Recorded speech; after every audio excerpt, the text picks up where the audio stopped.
기도하고 시작하겠습니다. 사랑과 은혜가 많으신 하나님, 오늘 귀한 날도 허락하여 주셔서 이 시간에 하나님의 말씀을 사모하는 자들과 주의 거룩하신 말씀을 또 나누고 또 생각해보고 또 새로운 것들을 깨닫는 복된 시간 허락해 주심에 감사를 드립니다.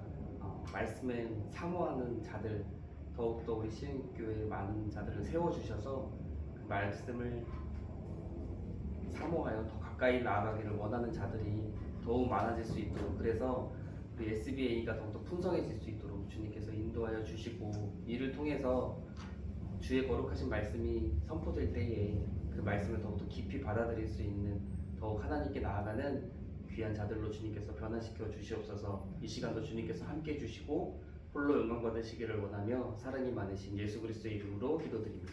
아멘.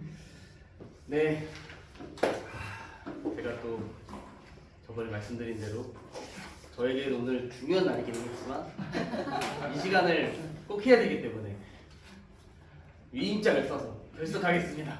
이렇게 담대히 말을 해가지고, 어제 이제 저희 노예가 아닌 타 노예 가서는 열심히 사진도 찍고 뭐 이렇게 했거든요. 아시는 분은 아시겠지만, 근데 이제 제 노예에서는 가지 않았답니다. 아무튼 지도 그리는 것으로부터 시작을 해보겠습니다. 네, 지도 그리기를 바로 들어가 보시죠. 네? 저를 쳐다보시면 어떻게 지도를 쳐다보셔야지. 깜짝 놀랐잖아요. 제가 뭐 이상한 거 잘못한 줄 알고. 네, 지도를 그리기를 한번 잘 들어가 보시기를 바랍니다. 너무 많아.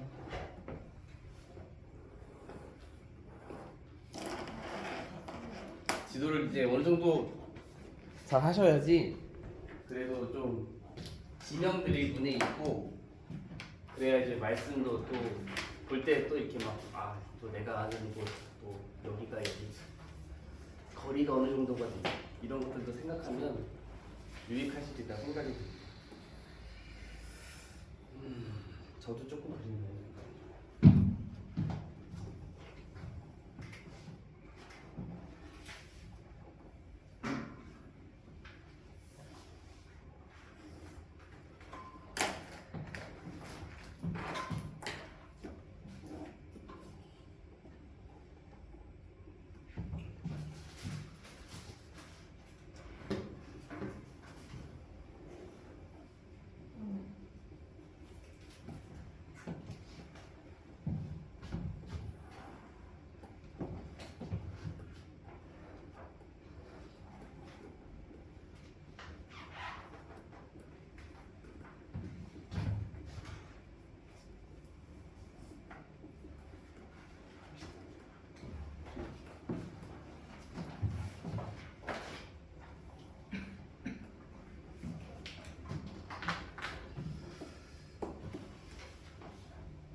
이제 더 외울 거는 없습니다. 새로운 것 더 외울 거는 없고 코스만 더 외우시면 되는데, 저희가 지금 1차 전도여행 코스는 다 했죠? 그렇죠?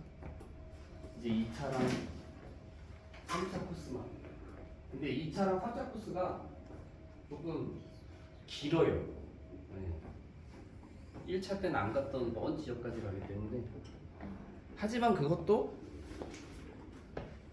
코스만 이게 앞글자 따가지고 외우는 것만 어느 정도 되면 어렵지 않게 선을 그을 수 있고 잘 외워지실 거라고 개인적으로는 생각이. 저도 요즘에도 아직도 한 2, 3일에 한 번 정도는 꼭 그림을 그리거든요. 이거 동그라미 하나가 더 없죠? 나 잘못이었나? 이거 새벽이랑 성. 이거 뭐지? 이거는 사모드라고 섬이고, 잘못이라고. 이제 여기서부터는 3차 전쟁 때 쓰는 섬인데, 이게 뭐지? 여기 맞아요. 얘 어디 이 갔어? 윌레드가 섬이 아니에요. 이게 이쪽이었어요? 네. 우리 이게 여기로 내려와야 되잖아요. 그쵸. 이렇게 내려와야 되죠. 그쵸. 이게 여기구나. 그렇죠. 네. 이상이 안 나. 윌레도는 끝에 도가 붙어가지고 섬 같은 느낌이 들지만 섬이 아니에요. 그러지 않았어. 네.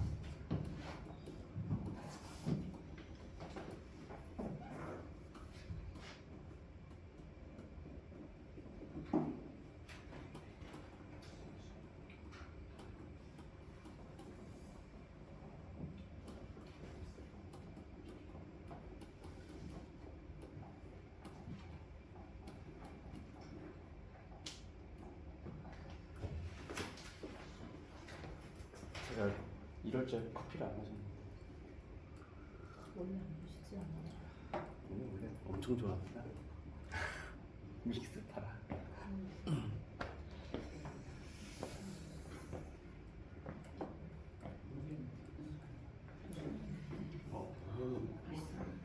아, 썸들 밀레트가 이게 앱에서 밑에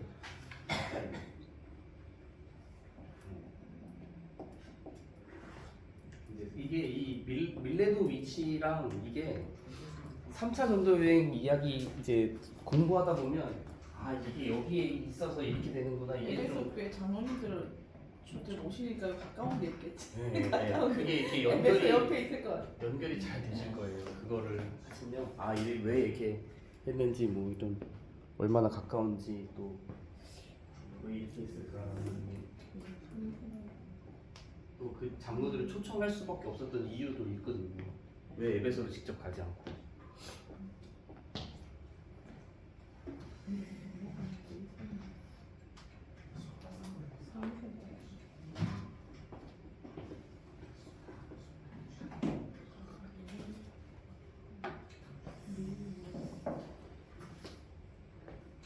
이제 어느 정도 다 그리셨죠? 네, 잘 외우신 분들은 이제 거의 끝내셨을 것 같고 헷갈리시는 분들도 계신 것 같고 그리고 제가 한번 그려보면서 같이 또 천천히 해보겠습니다. 저는 뭐 여기 하는 것처럼 그렇게 외우거든요. 지도 수도 표시하는 것도 그래요. 여기 아가야, 헬라, 여기 마게도냐 이렇게 아시아, 루시아 점점 여기 저는 비두니아랑 본도가 아주 점점 줄어드네요. 비두니아 여기 본도 그리고 길리기아 갑바루기아 갈라디아 부르기아 밤빌리아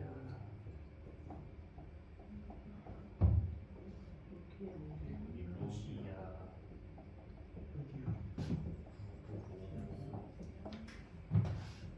수리아 유다 예루살렘 안디오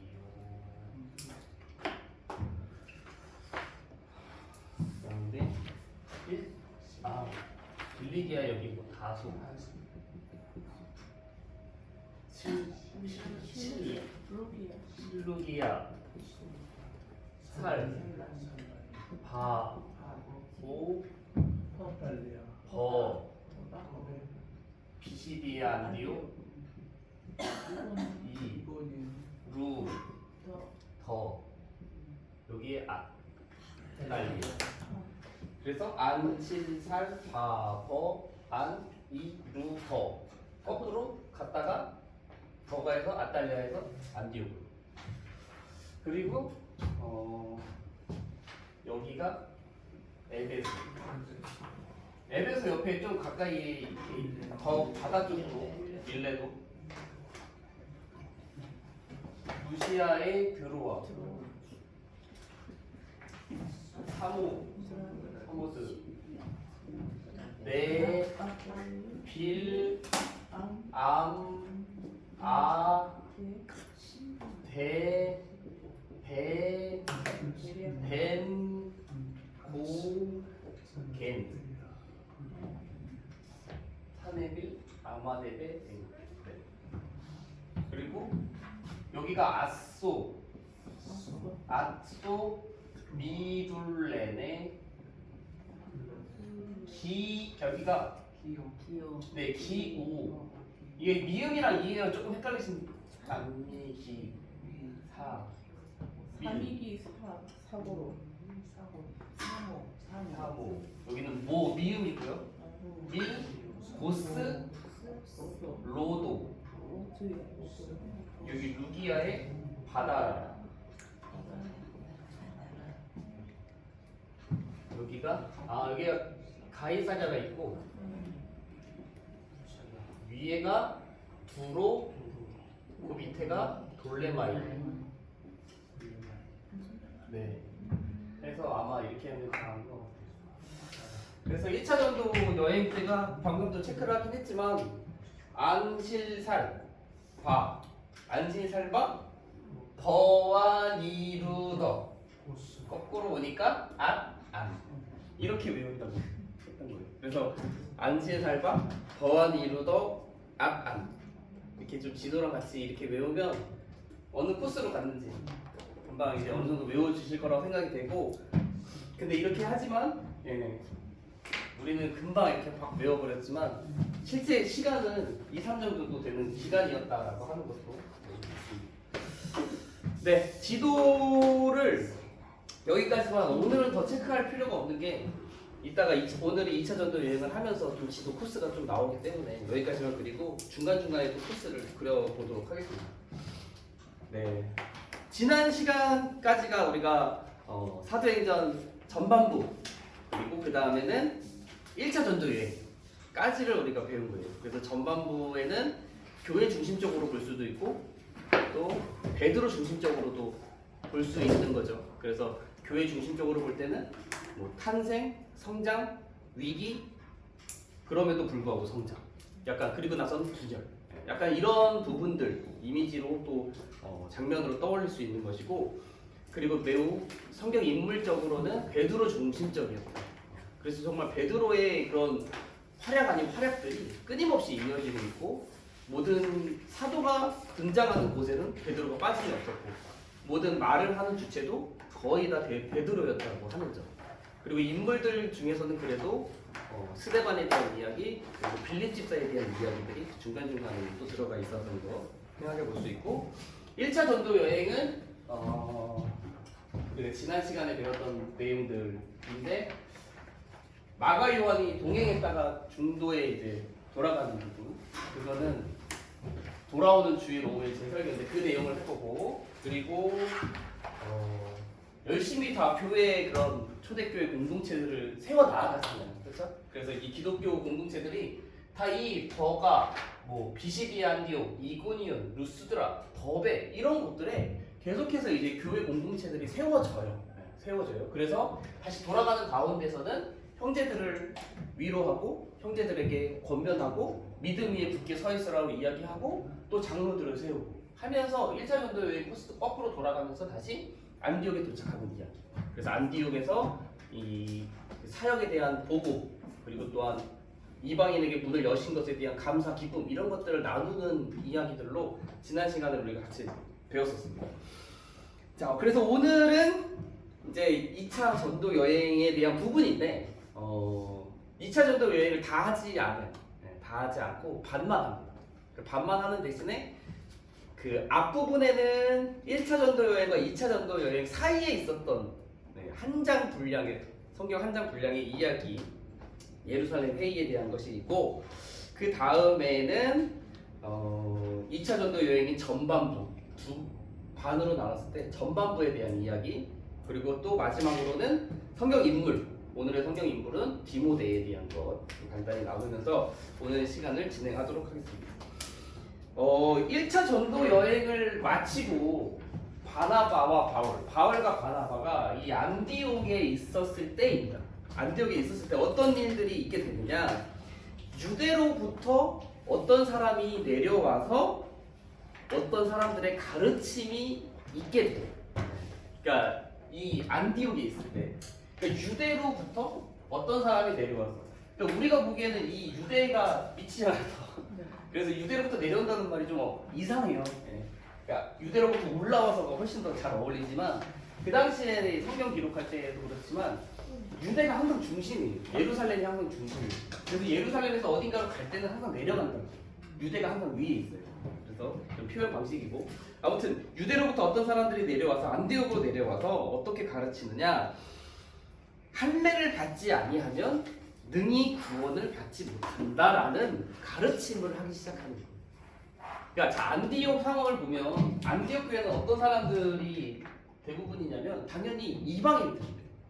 이방인들이 헬라 사람들, 이방인들이 중심인 이 안디옥인데 이 유대로부터 어떤 사람이 내려와서 야 이방인인 너희들 예수님 믿고 구원받았다고 생각하지? 너네들은 다 할례를 받아요. 할례 받지 않으면 구원받을 수 없어. 할례 받지 않으면 우리 유대인들이 우리들을 이렇게 포용할 수 없어라고 하는 유대인 할례주의자들의 가르침이 이 안디옥 교회에서 있었다라고 하는 거예요. 너네들이 할례 받지 않으면 우리랑 다른 사람들이 할례 없이는 구원받을 수 없어라고 하는 그런 가르침들이 이 안디옥 이방인들로 구성된 이 안디옥 교회에 있게 되었다라고 하는 것입니다. 자, 그때 이제 많은 이들과 이 유대교 할례주의자들과 그리고 바울과 바나바의 의견 대립이 꽤 많이 심하게 있었다라고 기록이 되어져 있어요.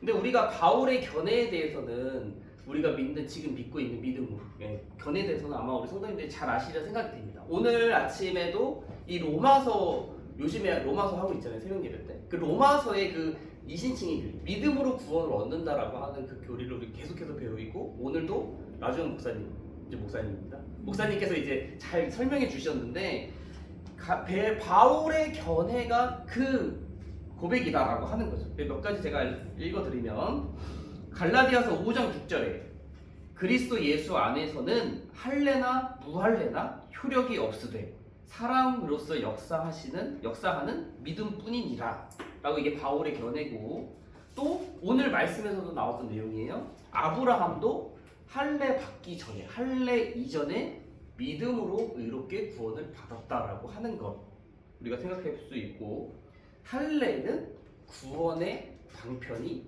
아니다 라고 하는 것도 우리가 생각해 보면 알 수 있는 것입니다. 그러니까 할례를 받는 것과 구원을 받는 것은 별개의 문제다라고 하는 거죠. 그러니까 할례가 구원의 조건이 아니라 그저 선민으로서 되는 그냥 언약 조건일 뿐이다라고 하는 점. 그러니까 할례랑 구원이 이꼬르가 아니다라고 하는 거예요.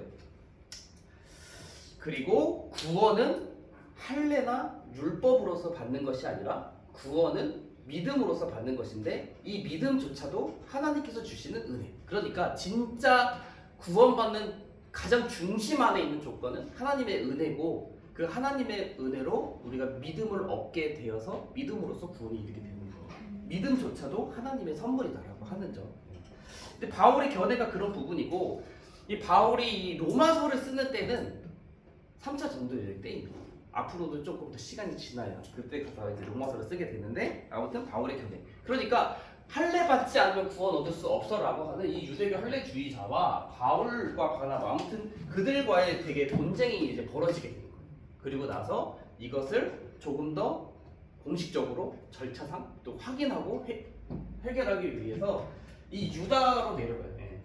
예루살렘으로 내려갑니다. 그래서 예루살렘 회의가 시작이 되는 거예요. 이 문제 때문에, 할례 문제 때문에. 근데 예루살렘으로 내려갔을 때 이 예루살렘 회의가 이제 뭐 제가 아까도 뭐 노예 얘기도 하고 우리 목사님 두 분 어제 이제 안수 받으시면서도 그 합신의 서서울로인가요? 네. 서서울로이잖아요. 거기도 이제 제가 가게 되었는데, 거기 보면은 어제 권사님 혼자 가셨네요. 여기서는 이 전송주가 전송주가 그래 가가지고도 딱 그 사회자 여기에 뭐 적혀 있었죠. 노회장, 의장 뭐 이런 거 적혀 있었잖아요, 그렇죠? 노회, 아무튼 장, 뭔가 세 글자였던 것 같은데 제 기억으로.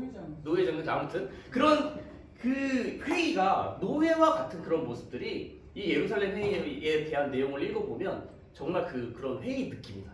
회의의 느낌. 그래서 이 회의를 통해서 이 문제를 해결하고, 문제가 해결된 그 정해진 그 법안, 그 노예 결정 사안, 의안, 그것을 이제 다 퍼뜨려서 이제 앞으로 이렇게 하자라고 결정하는 1차 총회가 열리는 거예요. 1차 총회. 지금 우리 뭐 몇 차 89회 뭐 있잖아요. 합신도. 근데 정말 이제 1차 총회가 이 예루살렘 회의에서 열리게 되는 것입니다. 자, 근데 이제 바울과 바나바가 내려가잖아요. 근데 이제 그 예루살렘 회의를 위해서 내려가는데 내려가는 길에도 이 바울과 바나바가 복음을 전했다라고 합니다. 그래서 어디서 복음을 전했냐? 베니게, 사마리아. 베니게와 사마리아. 그러니까 베니게는 어디냐? 다 찾아보니까 베니게는 이 수리아 안디옥 지역과 이 유다 예루살렘 요 정도. 그러니까 베니게라고 하더라고요. 지금이라면 조금 더 요즘 말로는 페니키아 비슷하죠. 비슷하죠.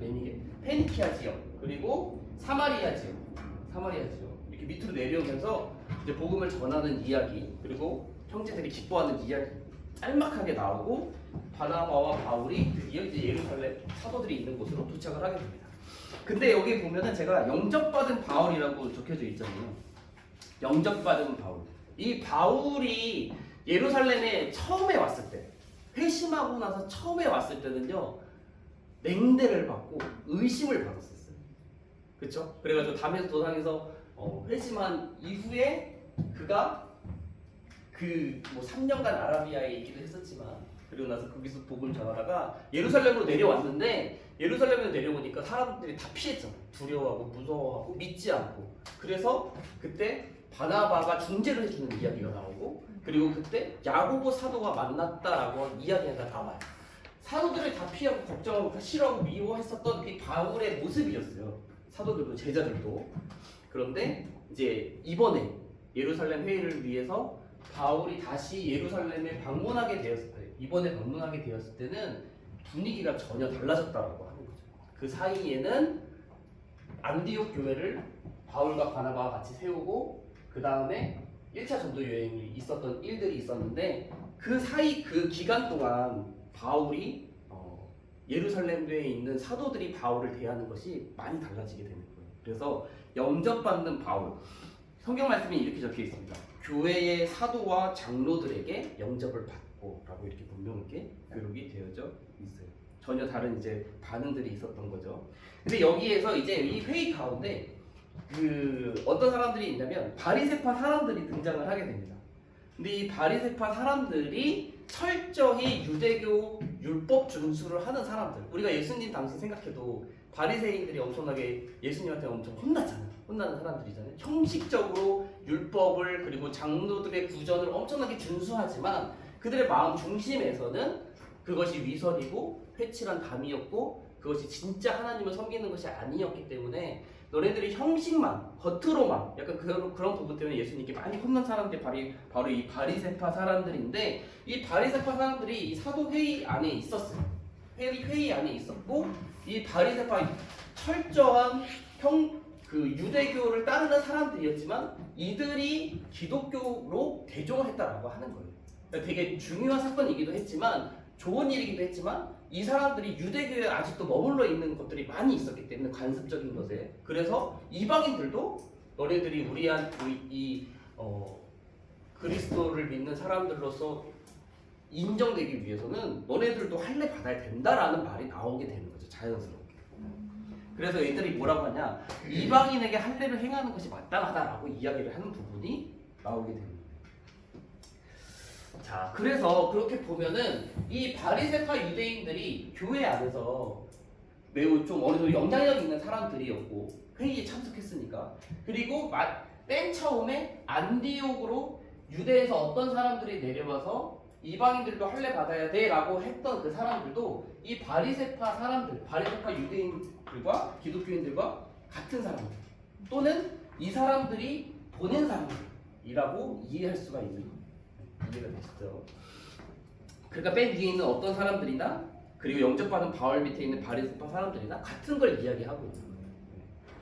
자, 그런데 이제 회의가 진행이 됩니다. 그래서 여기 성경 말씀에 보면 이게 막 간단하게 어느 정도 바로 이제 베드로가 나서서 이렇게 해야 되는 게 옳습니다라고 한 것이 아니라 되게 긴 시간이 소요가 됩니다. 매우 긴 토론 후에 베드로가 어떻게 이야기를 하느냐? 그들이 우리와 동일하게 주 예수의 은혜로 구원받는다라고 베드로가 이야기를 하게 되는 거예요.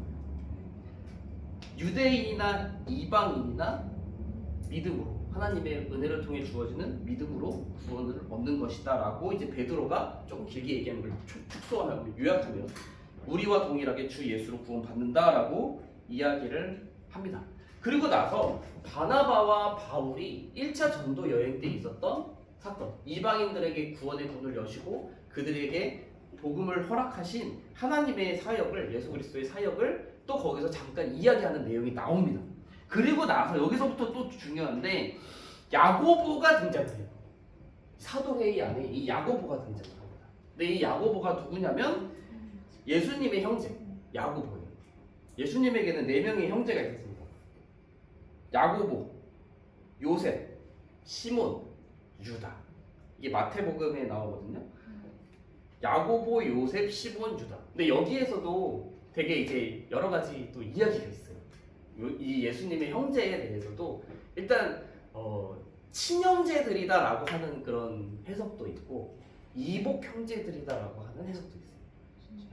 네. 그래서 이제 형제들은 형제들인데 마리아를 통해서 예수님의 형제들이 낳았는지 아니면은 다른 배를 통해서 낳게 되었는지 약간 이것도 조금 사람들이 말이 많아요. 그래서 진짜 친형제다 아니면은 이복 형제다라고 하는 부분 여러 가지 좀 이야기들이 있기는 합니다. 근데 중요한 건 아무튼 여기서는 야고보라고 하는 사람인데 이 야고보는 예수님의 형제 야고보 그리고 우리가 잘 알고 있는 신약성경 후반부에 있는 서신서 바울이 쓴 게 아닌 야고보서의 저자가 바로 이 야고보입니다.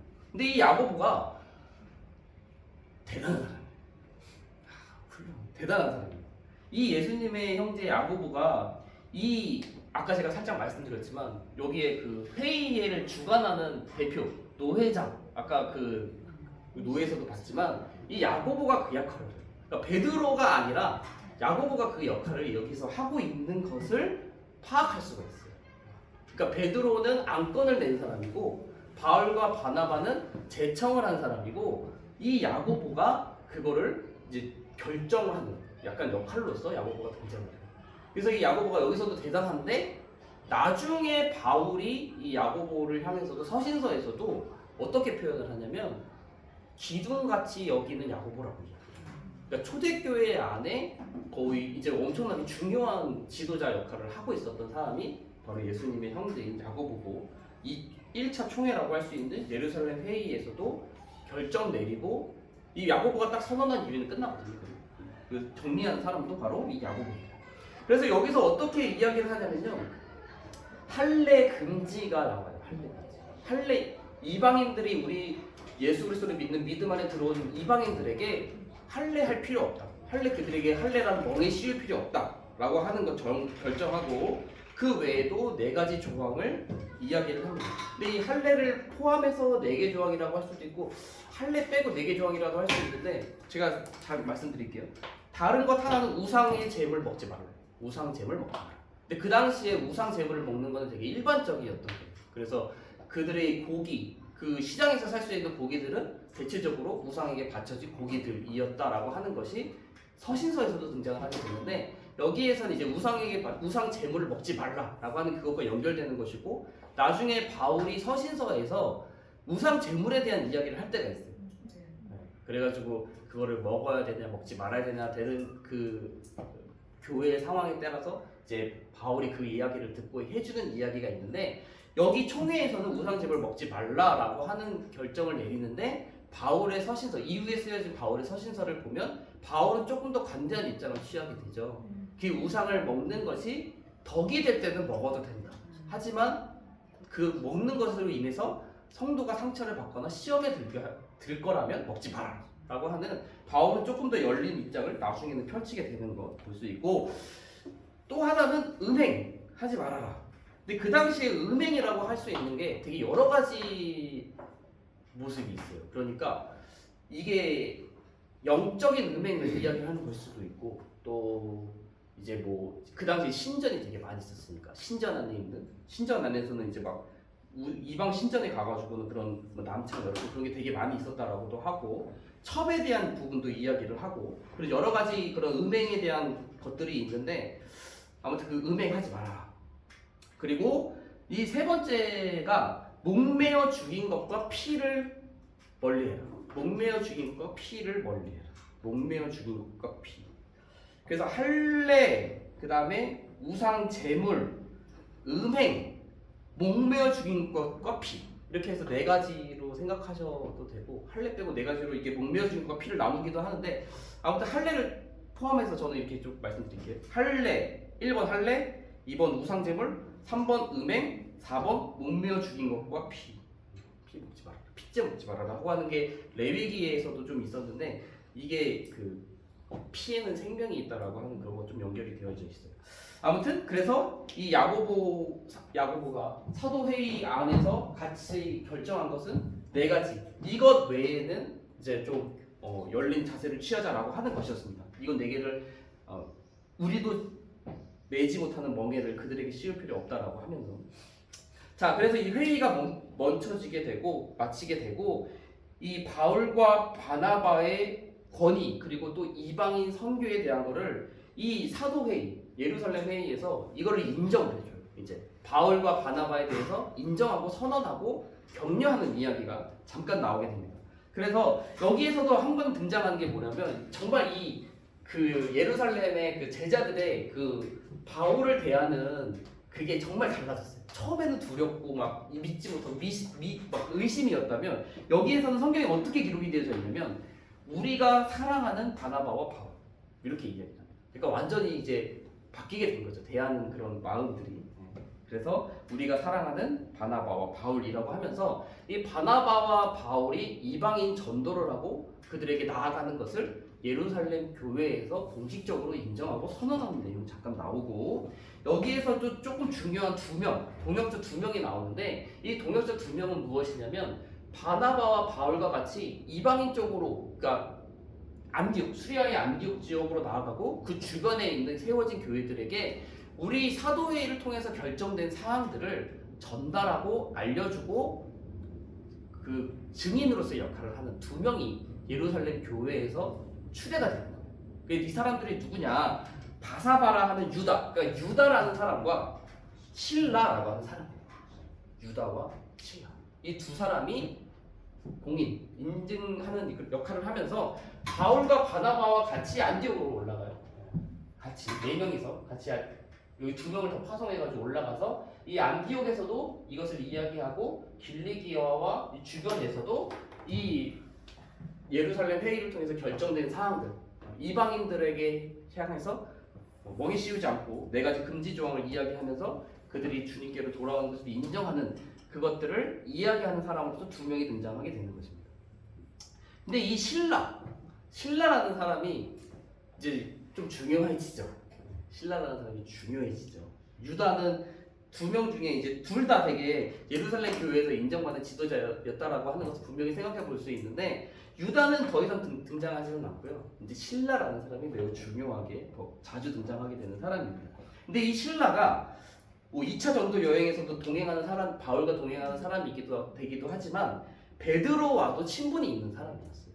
그래서 베드로전서 5장 12절 말씀에 보면, 베드로가 쓴 편지, 베드로 전서를 소아시아에 전달하는 사람이 바로 이 신라라고 하는 것을 추측해 볼 수 있는 말씀이 기록이 되어져 있습니다. 그러니까 2차 전도 여행을 마치고 나서 이제 예루살렘 교회에서 베드로와도 계속해서 이제 친분이 있었고, 베드로가 베드로 전서를 쓸 때, 우리 베드로 전서 이 그림 그리면서 처음에 했었던 부분인데, 본갈 갑 아비, 본도, 갈라디아, 갑바도기아, 아시아, 비두니아에게 베드로가 이제 편지를 쓰거든요. 베드로 전서의 수신자가 그래요.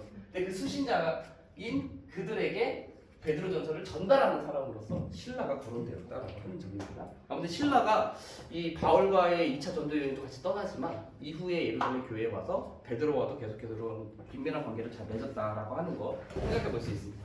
그래서 이제 안디옥 교회에도 바울과 바나바, 이거 바바 동이는 이해가 되시나요? 바울과 바나바와 동역자 두 명입니다. 바바 동이 이거 칸이 좁아가지고 바울과 바나바 동역자 두 명이 안디옥 교회를 귀환해서 이제 권면하고 위로를 했다. 그리고 유다와 신라는 다시 예루살렘으로 돌아갔다라고 하는 기록. 그렇게 해서 이제 예루살렘 회의 1차 사도 회의가 마쳐지게 됩니다. 근데 여기 성경 말씀 딱 살펴보시면요, 그 없음이 있어요. 없음.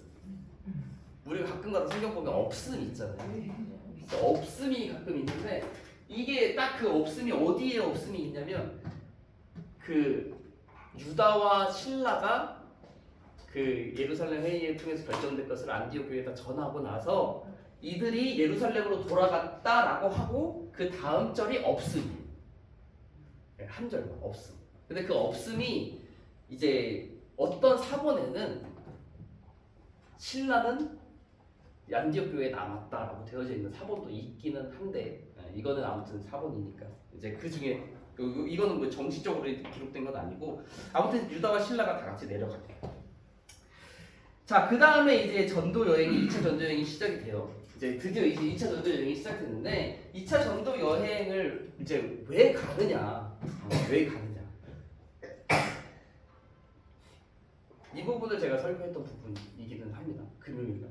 네. 아무튼 이 전도 여행을 왜 가느냐? 바울의 제안으로 시작이 됩니다. 2차 전도 여행. 무엇이라고 기록이 되어져 있냐면 우리가 각 성으로 다시 가서 형제들이 어떠한가 방문하자. 자, 그래서 각 성으로 가서 형제들이 어떠한가 방문하자. 곧 1차 전도 여행 때 우리가 복음을 전한 그 곳으로 다시 가서 형제들이 어떠한가 보자라고 하는 거예요. 그러니까 어디를 할 수 있냐면 여기죠, 그죠? 1차 전도 여행은 여기잖아요, 그죠? 여기에 복음 전했잖아요. 이 부분으로 우리가 다시 가서 이들이 믿음 위에 잘 서 있는지 우리가 한번 보자라고 하는 것이 2차 전도 여행의 1차 목적이었다고 하는 거예요.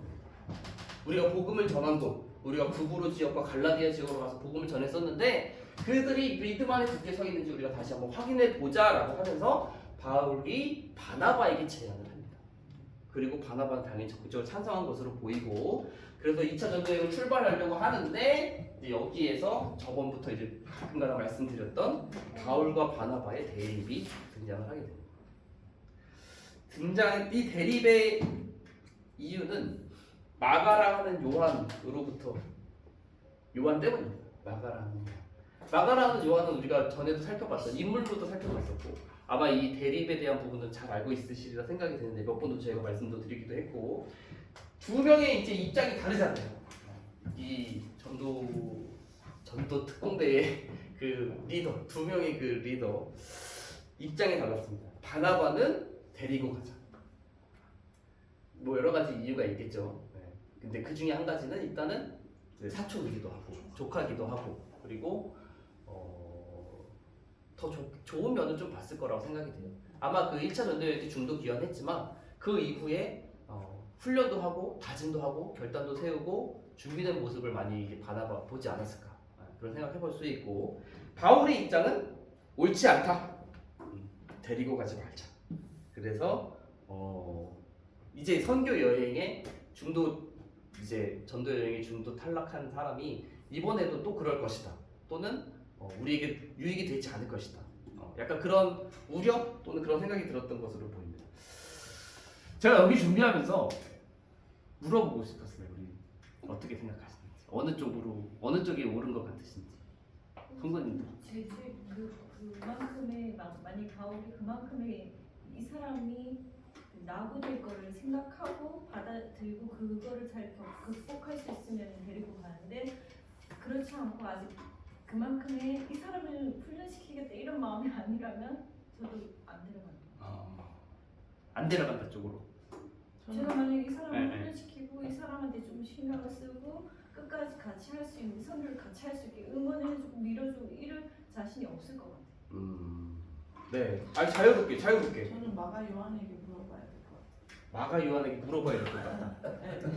그럼 마가 요한이 당연히 가고 싶다고 했겠지. 그거 모르는 거예요. 그 사람이 진짜 마음의 준비가 되어 있는지 갈 준비가 되어 있는지 마가 요한의 그 마음이 제일 중요하다. 그 마가 요한이 만약 간다고 그래. 나 데려가 주십시오 그러면 네, 데려가는 게 가야 맞아. 된다. 근데 1차 때 데리고 갔는데 낙오를 했거든요. 중간에 난 다시 돌아가겠다고. 정답은 없어요. 그렇죠.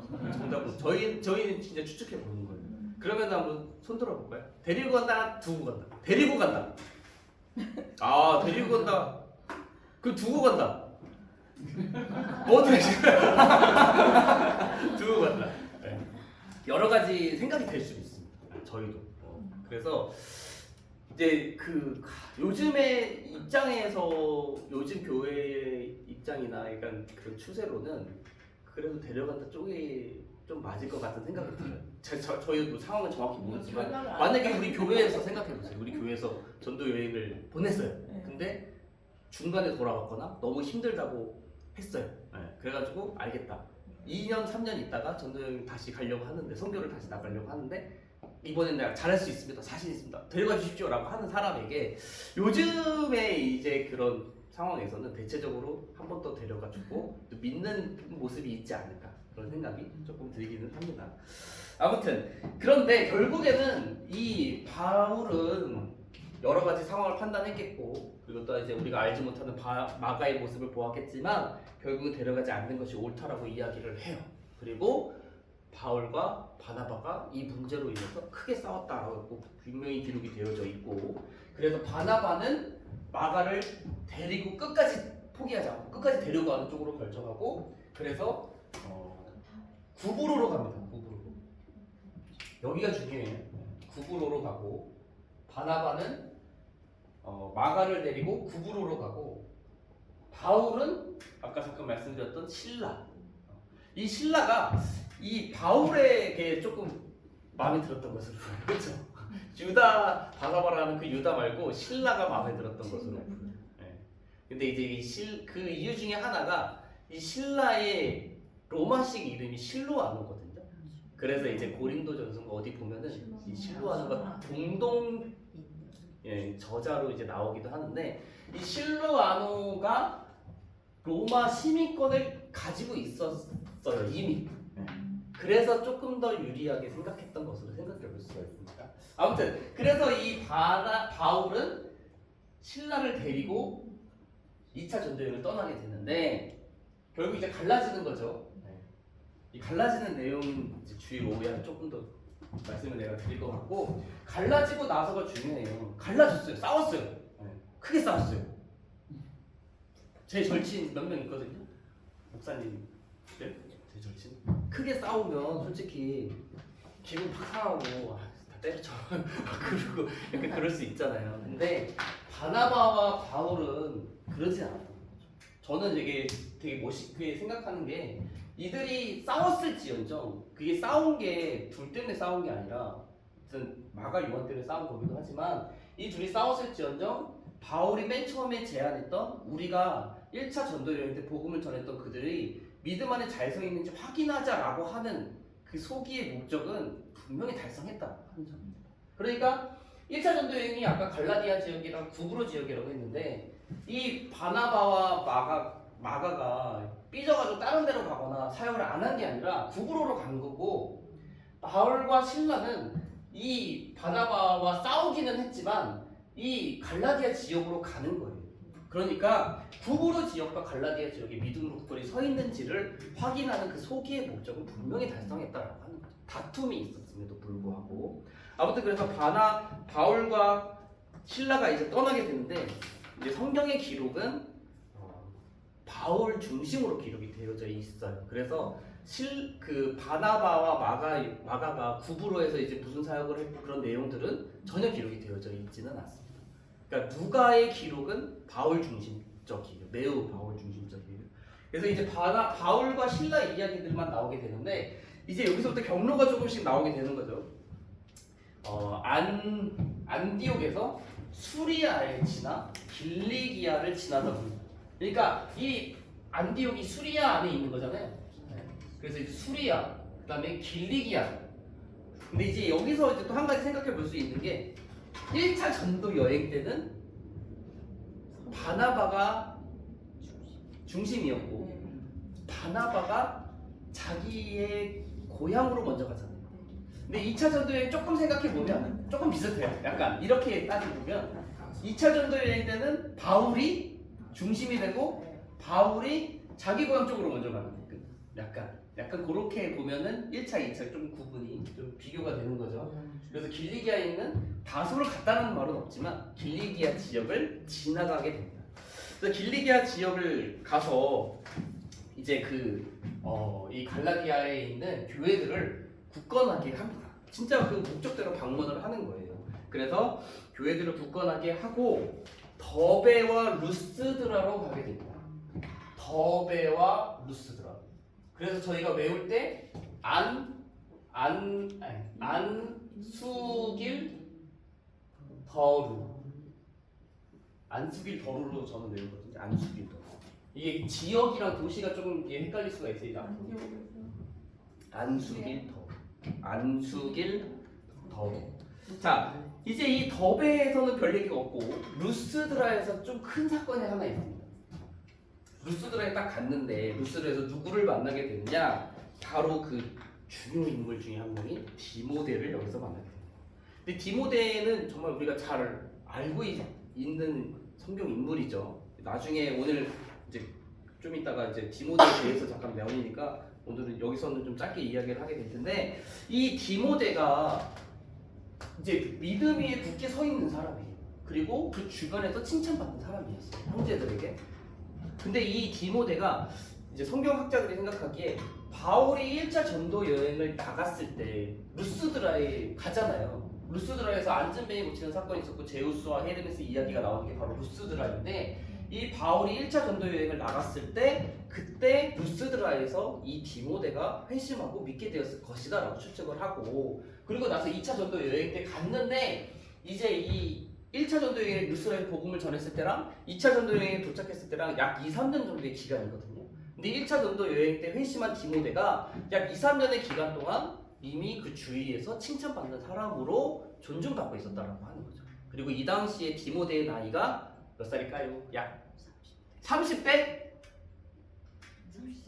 조금 좀 뭔가 디모데 좀 어린 느낌이 좀 있지 않아요? 어릴 것 같은데. 디모데가 이때 당시 나이로 약 20세라고 해요. 정확하진 않고 15세에서 21세 사이라고 좀 많이 자료들은 말을 하는데 대체적으로 한 20세 정도로 추정을 합니다. 그래서 이 디모데가 이때 바울을 따라서 같이 전도 여행을 나가게 됩니다. 자, 그래서 이 디모데에게 어디서 이게 디모데가 칭찬받냐면 성경 말씀에 이렇게 기록이 되어 있어요. 루스드라와 이고니온에 있는 형제들에게 칭찬받는 자. 그러니까 루스드라와 이고니온. 소문이 많이 났네요. 멀리. 그리고 디모데에게 할례를 행하고 출발을 하게 됩니다. 디모데가 약간 이따가도 잠깐 이야기를 하겠지만 엄마는 유대인, 아빠는 헬라인. 그래서 아마 이 약간 그런 조금 이렇게 좀 뭐랄까요 따돌림? 약간 그런 곱지 않은 시선? 이게 분명히 디모데에게는 있었으리라 생각이 됨에도 불구하고 디모데가 아주 신앙이 되게 믿음 생활이나 그런 게 되게 좋았던 것으로 보여요. 칭찬받을 만큼. 자, 그 다음에 간 곳이 여러 성. 그래서 저는 여기에서는 그 지명을 외우지 않았습니다. 그러니까 여기 보면은 여러 성 옆에 이고니온과 비시디아 안디옥은요 제가 집어넣은 거예요. 여러 성이라고 하는 것을 여러 성을 돌아다녔다라고 성경에는 기록이 되어져 있는데 그 성 안에는 당연히 여기 비시디아 안디옥과 어디죠? 이고니온 여기가 당연히 이제 포함되었으리라 생각이 되는 거죠. 왜냐하면 바울의 행보가 이쪽으로 가거든요. 계속해서 아시아를 향해서 가고 싶어하기 때문에 그러니까 분명히 1차 전도 여행의 목적지 전도했던 곳이기도 하고 그의 소명을 감당하기 위해서도 이고니온과 비시디아 안디옥 강이 지나갔을 것이다. 그 여러 성 안에 포함될 것이다라고 생각하는 거고 아무튼 이제 지명을 외우지 않았고 자 여기서부터 이제 좀 중요한 사건이 또 발생을 하게 되는 거죠. 바울의 목적이 처음에 이 소기의 목적은 1차 전도 여행에 있었던 그 지역, 그 도시 그곳의 교회들이 믿음 안에 잘 서 있는지를 확인하기 위한 것이었고 이미 여기까지 우리가 공부한 것만 보더라도 그 목적을 다 달성했다라고 하는 거예요. 형제들이 잘 서 있는지 확인하고 디모데도 데리고 있었고 근데 바울의 계획 안에는 아시아에서 복음을 전하고 싶어 했다라고 하는 거죠. 설교 말씀 들으신 분 기억이 조금 나실지 모르겠으나 그래서 아시아에서 복음을 전하고 싶어하는 바울의 마음이 있어서 여기에서 이제 가는 거예요. 지나가고 싶은 거예요. 아시아에서 복음. 왜냐면은 이 아시아에 일단 여기 에베소를 정한 것으로 보여요. 이제 2차 전도 여행의 후반부에도 에베소에 잠깐 들리기도 하고 3차 전도 여행 때는 직방으로 에베소로 들어가거든요. 그러니까 에베소에 가서 복음을 전하고 싶어 했던 것으로 보입니다. 아시아에. 그런데 성령이 아시아에서 선교를 막으셨다고 하는 거죠. 그래서 이 아시아로 가지 못하고 부르기아와 갈라디아 땅을 지나가요. 부르기아와 갈라디아라고 이야기합니다. 그래서 이 가고 싶으나 막음으로 인해서 부르기아와 갈라디아 땅으로 이렇게 지나가게 됩니다. 부르기아가 이렇게 세로로 있는 거고 갈라디아는 그 위까지 포함되는 지역이잖아요. 근데 지도를 알면 이게 어느 정도 이해가 돼요. 다 들어오게 돼 있어요. 부르기아와 갈라디아 땅을 지나서 무시아 앞에 이르렀다. 그러니까 이제 아시아에서 복음 전하고 싶은데 에베소로 가고 싶은데 아시아에서 복음을 전하지 못하게 하니까 계속 이제 부르기아와 갈라디아 땅을 지나서 무시아까지 이르게 된 거예요. 근데 무시아에서 아시아 가고 싶으면 아시아에서 복음 전하는 걸 막으시니까 바울의 계획이 어디냐? 이번에는 비두니아로 가고 싶었다라고 하는 거죠. 비두니아죠. 제가 그때 뭐 이렇게 네모하면서 좀 말씀드리긴 했었는데 아시아로 못 가게 하는 걸 막으시니까 그러면 이제 대륙의 위쪽으로 있는 비두니아로 가서 이제 본도 쪽으로 가고 싶은 마음이 그렇게 해야겠다라고 바울이 생각했는데 이번에 또 여기서는 막으시는 거예요. 가지 말라고. 밑으로도 못 가고 위로도 못 가고 그러니까 무시아 내에 있는 드로아에 들어가게 되었다라고 하는 거죠. 그러니까 아시아에서도 막으시고 위쪽으로 비두니아도 막으시고 그래서 무시아에 있는 드로아로 가서 있는데 그래서 제가 이 부분 설교했던 기억나시는 분 계시는지 모르겠어요. 그래서 드로아에서 여기서 이제 중요한 이제 하나님의 뜻이 보이는 거예요. 지금까지는 바울의 계획이었잖아요. 바울의 계획. 나는 아시아의 에베소에서 전할 거야. 2차 계획. 이번엔 그럼 비두니아에서 전할 거야.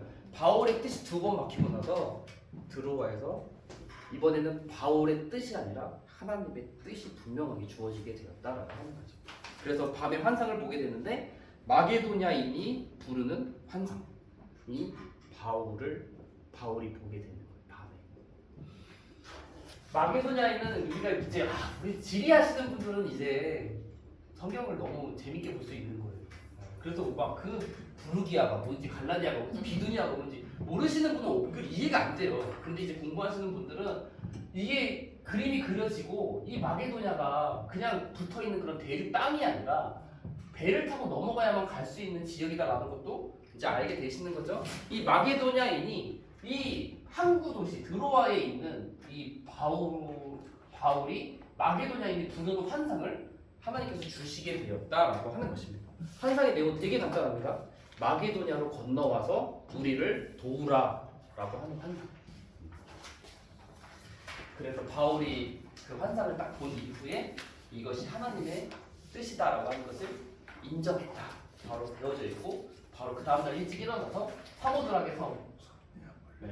그래서 지나가서 이제 마게도냐로 바로 넘어가게 되는 것이고 네아폴리를 가장 먼저 들어가게 되는데 네아폴리에서는 어떤 일이 전혀 없습니다. 기록이 전혀 없고 그 다음에 있는 빌립보에서 이제 좀 여러 가지 사건이 벌어지게 됩니다. 자, 빌립보가 오늘의 이제 그 2차 전도 여행의 반토막의 마지막 부분입니다. 그 다음에는 이제 디모데 이야기를 하고 마칠 건데 이 빌립보에선 여러 가지 일이 있어요. 그리고 빌립보에서 있었던 일들은 매우 유명한 일들입니다. 바울이 이제 여기서 이제 중요한 게 한 가지가 있는데 이게 그 지금까지는 이 성경 말씀에 사도행전 적으면서 그 다 바울과 바나바는 베드로가 다 이런 식으로 다 이야기가 풀어나가거든요. 근데 성경책 잘 보시면 이 딱 마게도냐로 넘어오는 딱 이때 이 마게도냐인이 부르는 환상 다음에 그 다음부터 바로 우리가라는 말이 등장해요. 우리가 여기서부터 우리가라는 말이 등장합니다. 이 우리라고 하는 표현이 되게 사도행전에는 중요한 부분 중에 하나예요. 이 우리에 누가 들어가길래 중요할까요? 누가가 들어가는 게 중요해요. 이 사도행전의 저자인 누가가 들어갈 때는 이 우리라는 표현을 쓰는 거예요. 그래서 이 2차 전도 여행 때 시작에서는 누가가 같이 동행하지 않았던 것으로 보이지만 이 마게도냐로 넘어가는 부분부터 이 우리가라고 하는 표현이 계속 잠깐 등장하거든요. 이때 누가가 같이 동행했구나라고 하는 것을 자연스럽게 생각해 볼 수 있는 거죠. 이전까지는 그 누가가 바울을 통해서 또는 누구를 통해서 들은 내용들을 기록했다면 이 우리가가 등장하는 부분부터는 직접 그가 경험하면서 함께 있었던 바울의 이야기들을 목격하면서 기록한 것으로 볼 수가 있는 부분이고, 그래서 이제 우리가라는 말이 표현의 요소로 등장해서 빌립보에서 이제 이 합류를 했구나, 또는 이게 넘어가면서부터 합류를 했구나라고 생각해 볼 수가 있는 것입니다. 누가가. 자, 빌립보에 도착했는데 바울의 그 전도 패턴, 제가 1차 전도 여행 때도 조금 말씀드렸었는데 바울의 전도 패턴, 도시에 도착하면 어떻게 하죠? 회당으로 먼저 가고, 유대인의 회당, 유대인으로 회당을 먼저 가서 거기에서 복음을 전하고, 근데 이제 거기서 거절당하고 막 그러면서 이제 내가 이방인에게 가노라 뭐 이런 이야기들이 나오는데, 빌립보에 갔을 때는 회당이 없었어요. 회당이 없어요. 어떻게 알 수 있냐?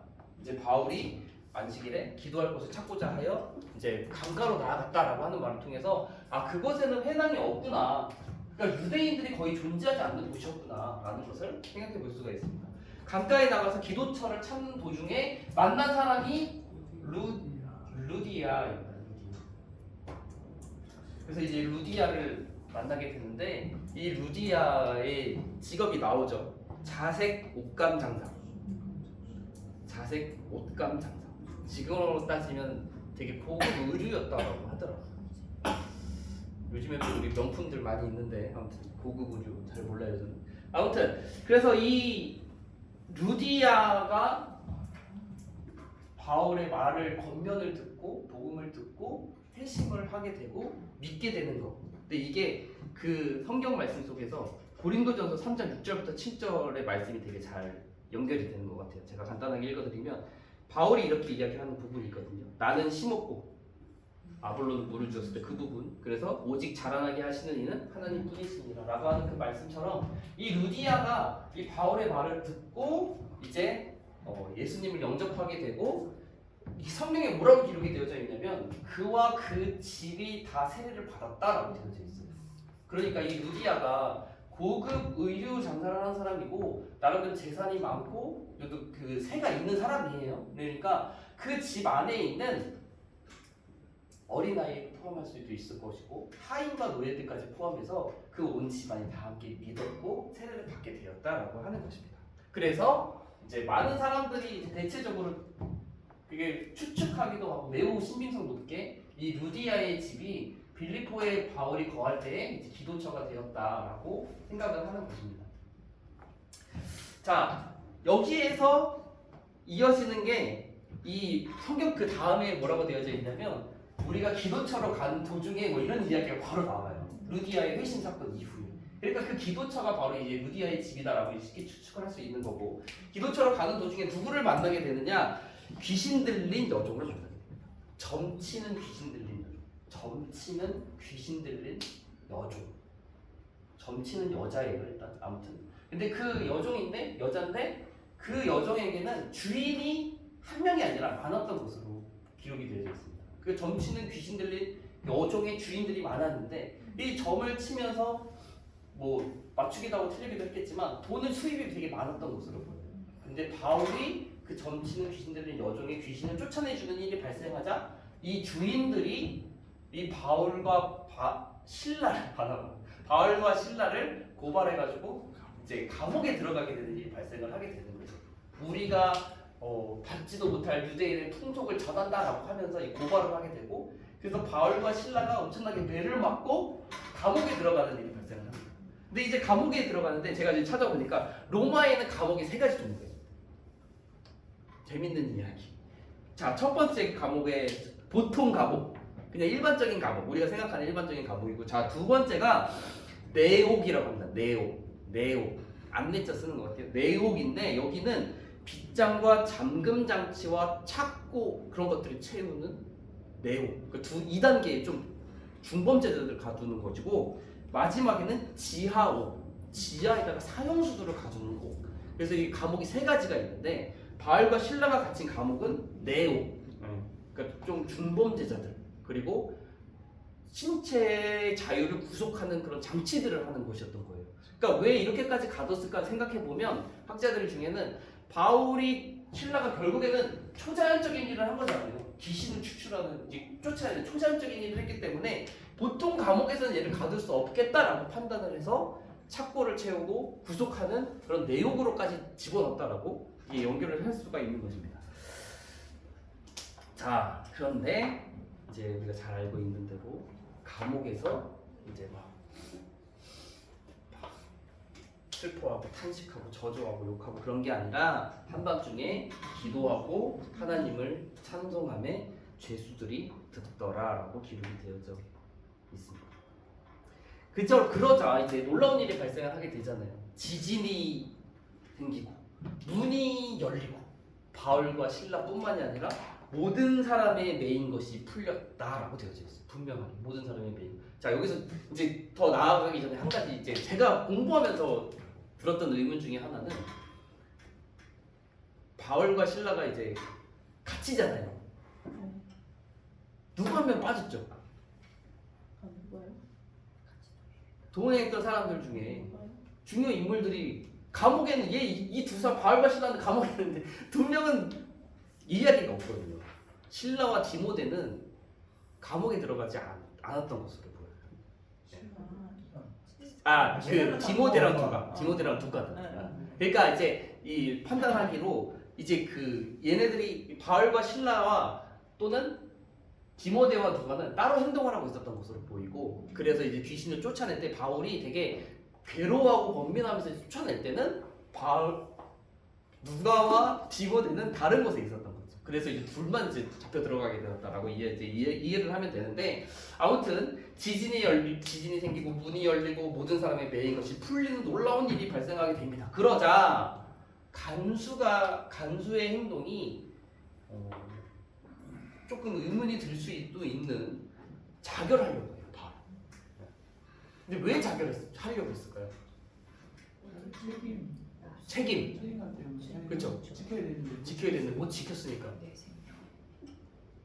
죽음까지 해야 되나 싶은 생각이 살짝 할 수 있죠. 죽기까지 해야 되나 약간. 근데 그 당시에 법이 어떤 법이 있냐면, 로마의 법에서 죄수를 놓친 간수는 그 죄수가 받는 형량만큼 벌을 받게 되어 있다라고 되어 있어요. 근데 이제 일단 바울과 신라에 대한 것만 하더라도 엄청나게 그런 간수가 죽으려고까지 했던 것을 보면 바울과 신라가 매를 맞고 고난을 당한 게 엄청난 것이었구나라고 추측해 볼 수 있다고 하는 거죠. 다른 죄수들도 갇혀 있었지만. 자, 근데 여기에서 이제 한 가지 우리가 생각해 볼 수 있는 게, 세상 사람들과 믿는 사람들의 차이점이 여기서 극명하게 갈려지게 되는 거예요. 무슨 말이냐? 바울과 신라는 엄청나게 큰 고난을 받고 감옥에 갔지만 하나님을 찬양하고 영광 돌리는 자로 그림 그려져 있고, 세상 사람인 간수는 고난과 역경이 찾아왔을 때에 죽어버리겠다라고 하는 생각을 가졌다라고 하는 거죠. 그러니까 세상 사람들과 믿는 사람들의 분명한 차이가 이 이야기를 통해서 우리에게 주는 도전이 분명히 있습니다. 자, 그런데 이 간수가 죽으려고 하자 바울과 신라가 와가지고 네 몸을 상하지 말아라, 이렇게 이야기를 하고, 간수가 그럼 어떻게 하면 구원을 받을 수 있겠습니까? 라고 물어보는 장면이 나와요. 근데 아마도 이 간수가 이렇게 구원에 대한 것을 이야기했던 이유는 바울이 빌립보에서 구원에 대한 것을 강조하고 가르쳤기 때문에 이것도 간수가 어느 정도 알고 있었고, 그래서 그 진짜 구원이 무엇인지, 죽음 앞에 있었던 간수가 진짜 구원이 무엇인지에 대해서 바울에게 물어봤던 것으로 볼 수 있습니다. 그래서 바울이 간수에게 이렇게 얘기를 해주죠. 주 예수를 믿으라. 그리하면 너와 내 집이 구원을 얻으리라 라고 얘기하고, 이 간수가 그 말을 통해서 영접하게 되고, 간수가 집으로 모시게 되고, 간수와 그 집이 세례를 받았다라고 되어져 있어요. 그러니까 간수뿐만이 아니라 그 집이 다 세례를 받았다. 근데 이게 되게 루디아의 모습과 겹치는 거죠. 그리고 온 집안이 하나님을 믿었다라고 기록이 되어져 있습니다. 그러니까 기도처 2가 생긴 거죠. 기도처 2. 그래서 이 빌립보 교회, 우리가 빌립보서를 지금 우리 주일 아침에 이제 담임 목사님 통해서 말씀을 듣고 있지만, 이 빌립보 교회의 그 핵심 멤버라고 할 수 있는 중요한 사람 또는 그 교회가 시작된 기도처가 이 루디아의 집, 그리고 간수의 집, 그리고 핵심 인물 누가 있을까요? 또 자, 우리 말씀 속에 다 나왔어요. 우리 배운 데 중에 핵심 인물 있는 사람 누군가요? 귀신들이었던 요즘을 핵심 멤버 중에 한 명으로 이제 생각할 수도 있을 것이다라고 할 수 있겠죠. 네. 자, 그래서 그런 일들이 있은 이후에 다음 날 이제 그 상관이, 간수의 상관이 결국 이 진상들을 다 알고 그런 밤중에 있었던 지진에 대한 일들이나 그런 것들을 다 알게 되었던 것으로 보이고, 그래서 저 사람들 내어주라, 풀어주라라고 했는데, 그래서 이제 간수가 바울에게 상관에게 그 이야기를 듣고 간수가 바울에게 찾아와가지고 평안히 가라. 여기서 이 샬롬이 나오는 것 같아요.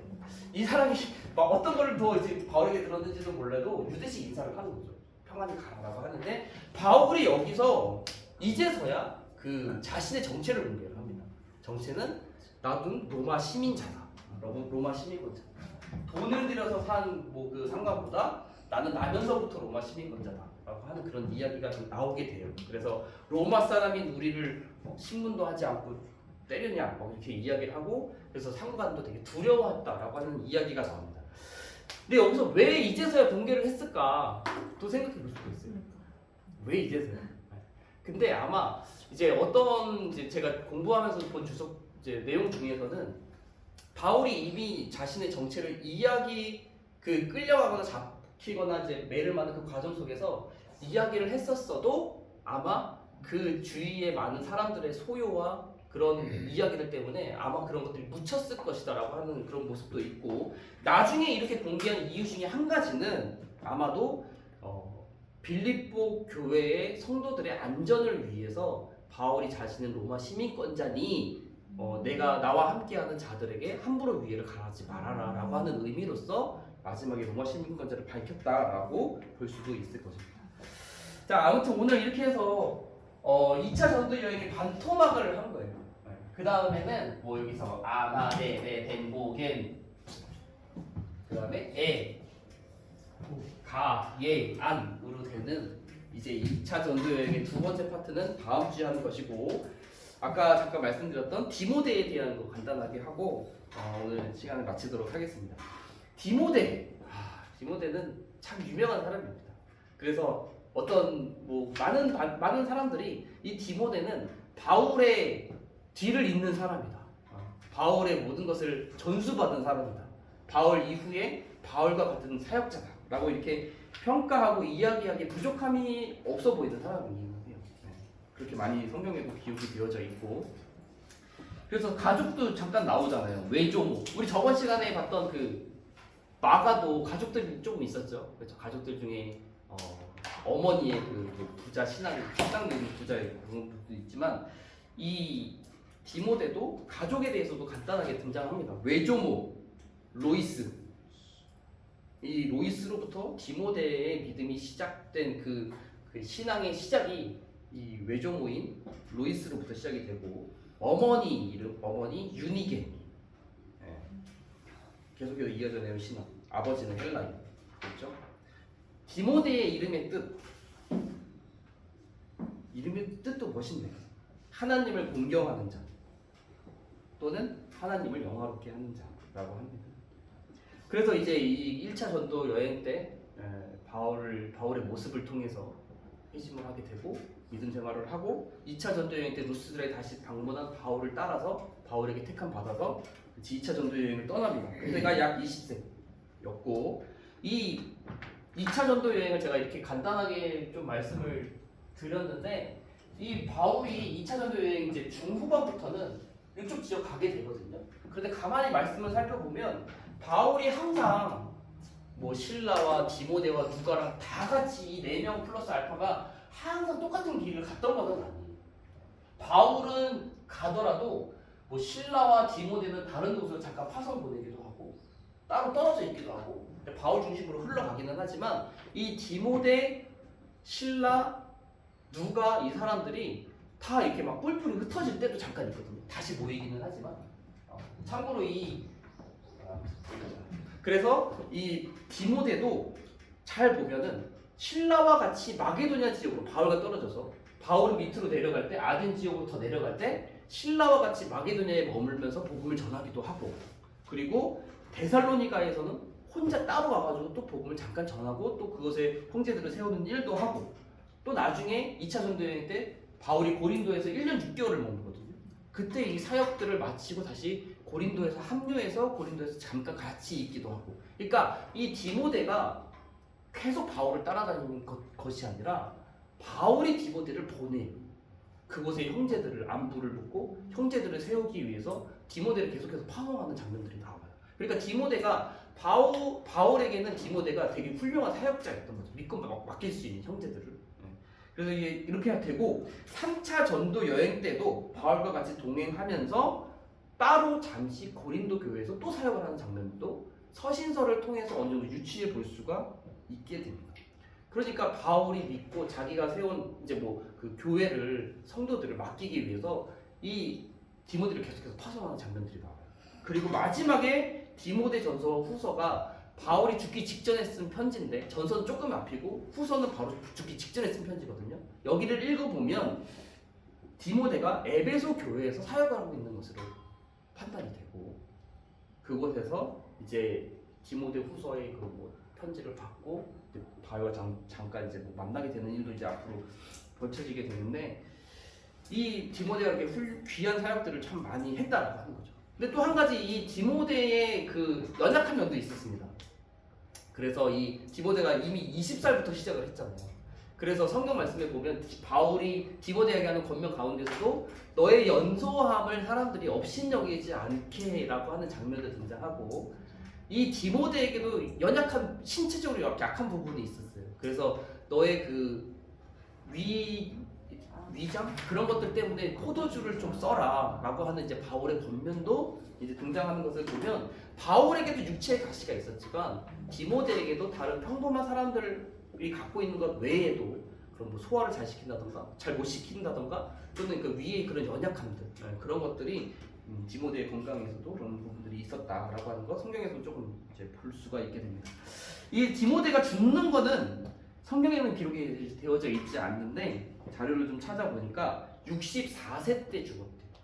대체적으로 전승에 의하면 64세 때 도미티아누스 황제의 박해 때에 죽게 되었다라고 하는데 이때가 AD 90년경이라고 합니다.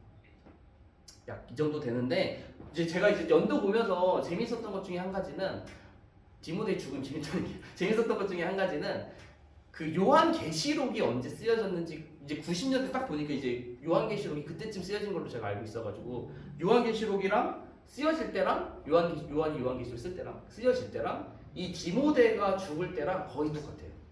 그 요한계시록이 쓰여졌을 때가 90년에서 96년 사이거든요. 어떤 학자는 95년에서 96년 이렇게 되게 좁게 보기도 하지만 아무튼 디모데가 죽을 때 사도 요한이 요한계시록을 썼다. 이 되게 시기가 되게 맞물린다 라고 하는 정도 조금 흥미로운 부분 중에 한 가지였습니다.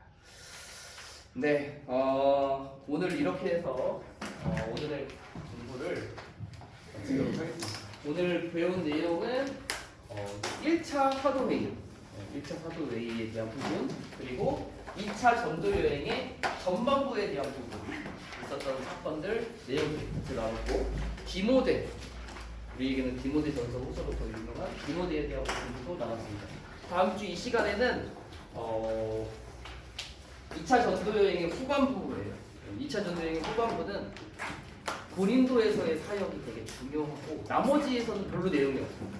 고린도에서의 사역이 되게 중요하게 1년 6개월 동안 있었기 때문에 되게 중요한 사람도 만나기도 하고 매우 흥미로운 또 이야기들이 있을 것이라고 생각이 됩니다. 공부 시작하기 전에 그 저희 마지막 시간에 친교 시간이 있거든요. 저희 그 1학기 때는 시대별 역사 하면서 좋은 데도 갔다 오긴 했는데 아무튼 마지막 시간에 저희가 제가 신교 시간에 제가 생각하면 하고 있었는데 어떤 분께서 좀 조금 일찍 갔다 오면 어떻겠냐 얘기가 있어가지고 같이 고민을 조금 더 해보고 그래서 정하도록 하겠습니다. 아무튼 오늘 강의는 여기서 마치도록 하겠습니다. 기도하겠습니다. 사랑과 은혜가 많으신 하나님, 또 오늘도 또 귀한 시간, 귀한 마음을 가지고 우리 성도님들과 함께 하나님의 말씀을 또 나누고 배우고 깨닫는 시간 갖게 하심에 참으로 감사를 드립니다. 놀라운 복음의 역사가 바울과 실라를 통해서 디모데와 누가를 통해서 어떻게 전파되었는지, 또한 그 속에서 놀라운 복음을 믿지 아니하는 자들에게 알리고자 하는, 생명을 사랑하는 하나님 아버지의 마음도 깨달았습니다. 세상 사람들의 마음이 다르고 믿는 자의 마음은 또한 어떠해야 하는지도 잠깐 나눴습니다. 하나님께서 우리 귀한 성도님들에게 은혜와 도전을 주셔서 바울과 실라처럼, 누가와 디모데처럼 그가 있는 그곳에서 하나님의 복음을 전할 수 있는 전도자의 사명을 잘 감당할 수 있도록 인도하여 주시고, 그래서 이 마음 가지고 살아가며 또 다음 시간 말씀을 사모하는 마음으로 또한 다 함께 모일 수 있도록 인도하여 주시옵소서. 감사드리며 예수님의 이름으로 기도합니다. 아멘. 수고하셨습니다.